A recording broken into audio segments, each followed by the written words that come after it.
Hello, everyone. Today I am sitting in front of 3 grade 9 students from Miss Melissa Kandido's language and literature class. And Miss Kandido is super proud of the work these young individuals have done. They have created docu-films, impact films, to share we're hoping to have a film festival at our school. So one of these docu-films by Papache Bajin. Did I say that right? Excellent. The name of your docu-film is Hoops Asylum. Can you tell me, when you first got this assignment, what did Miss Melissa tell you this assignment's going to be about? Well, at first she said, the assignment was going to be a documentary, and most of the class was we did so many videos right before that.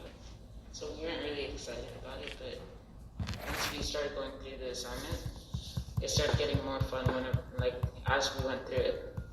Excellent. And so why Hoops Asylum?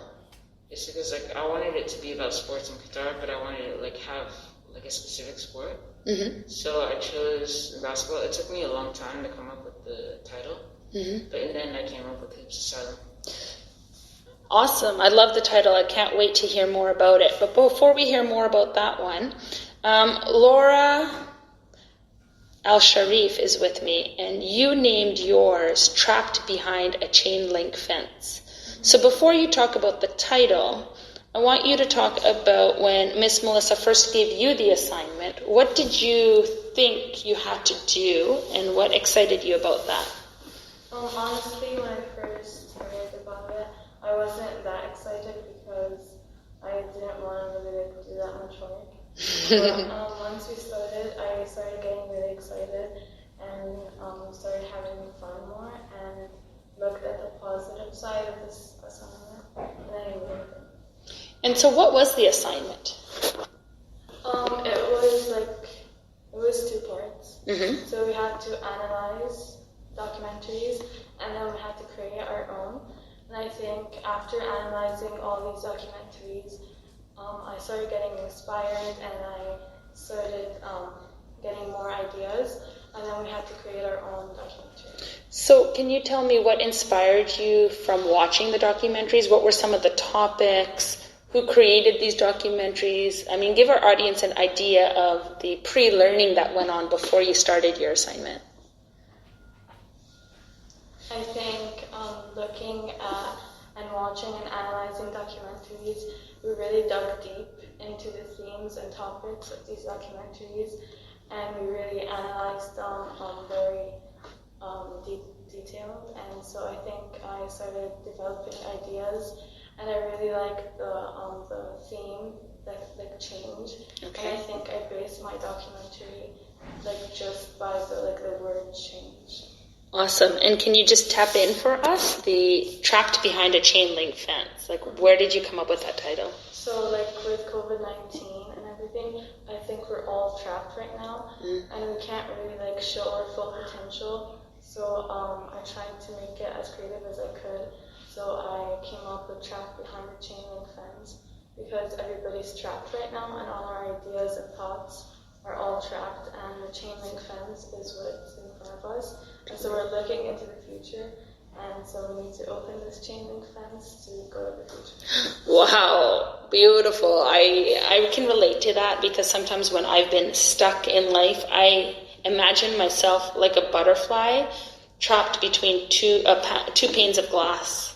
And so I'm connecting with your title completely. Awesome. Reem Mahamud is with us today, and you did a documentary titled Confine the Bluebird. Yeah. So before you talk about Confine the Bluebird, what can you tell us about Miss Melissa's assignment and how you felt about it at first? In the very beginning, she told us to search up documentaries and write up what makes a documentary and how it's different from movies and stuff. And then we had to analyze documentaries to see the difference. And we looked up deep in how they were created and the themes, the messages, the topics. And then we mostly watched SIMA documentaries and Global Oneness documentaries. Okay, beautiful.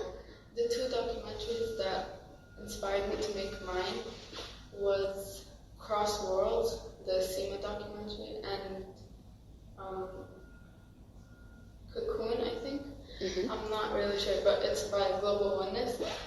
And their messages was being, the Cocoon one was being in quarantine and having school.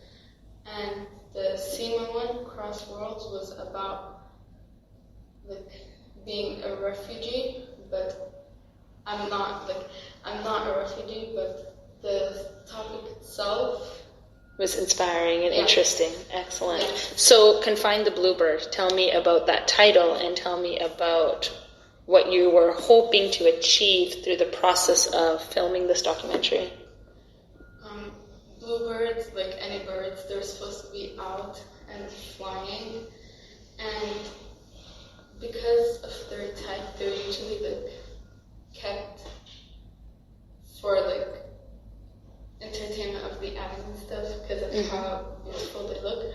But then confining them, like keeping them in a cage, they can't really do their full potential, and they're like kept in one spot. They can't fly out. They can't do whatever they want.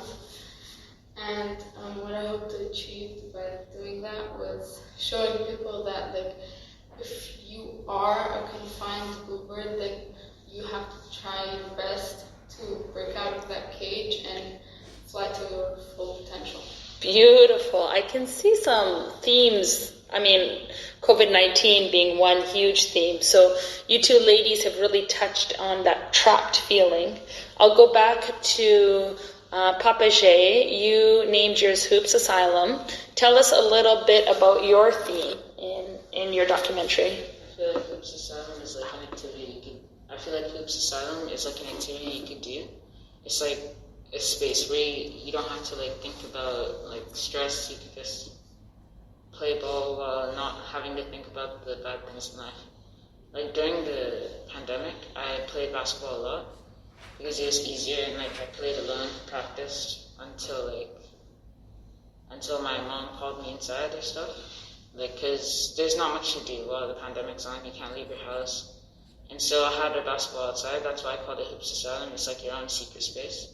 Beautiful. You could like play sometimes with some friends. I'd invite my brother outside sometimes. And Your little bubble, your safe group of people you can play with. That's why I called my title Hoops Asylum.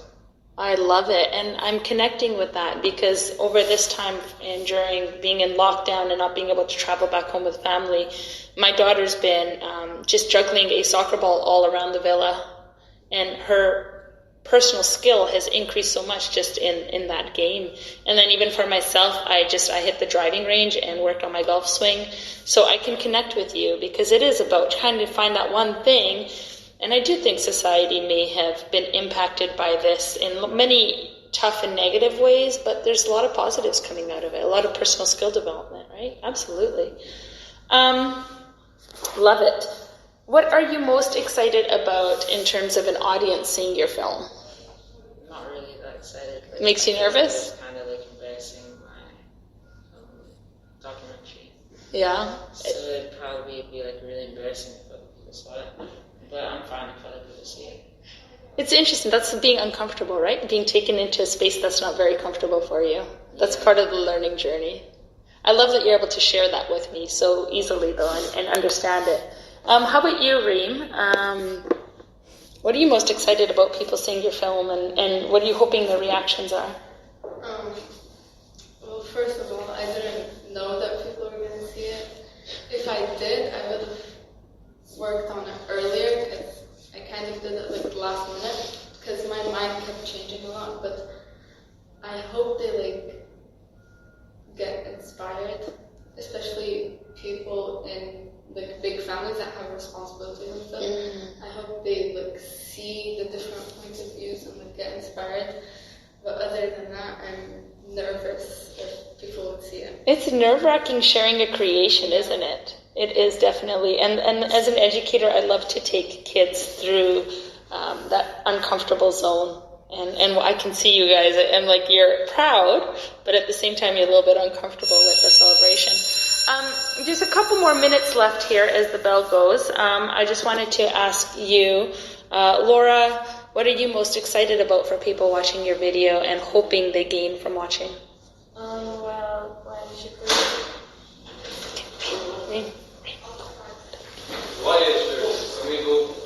I'm excited for people to see that we got so much positive things out of this very negative thing, which is the pandemic.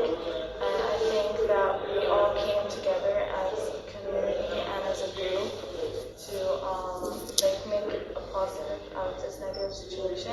And I hope that we can learn from this, and so if it happens again in the future, we know what to do and we know how to act.